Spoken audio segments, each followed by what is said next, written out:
personally to write down the passage for my week, so I can get each and every word that the Bible is telling me.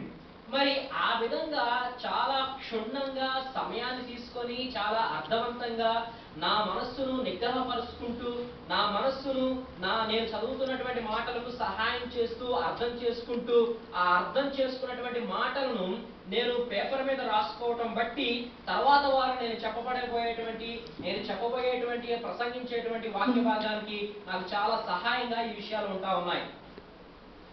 The next thing I will do is I will start analyzing my passage, and I'm going to ask 3 questions of the passage.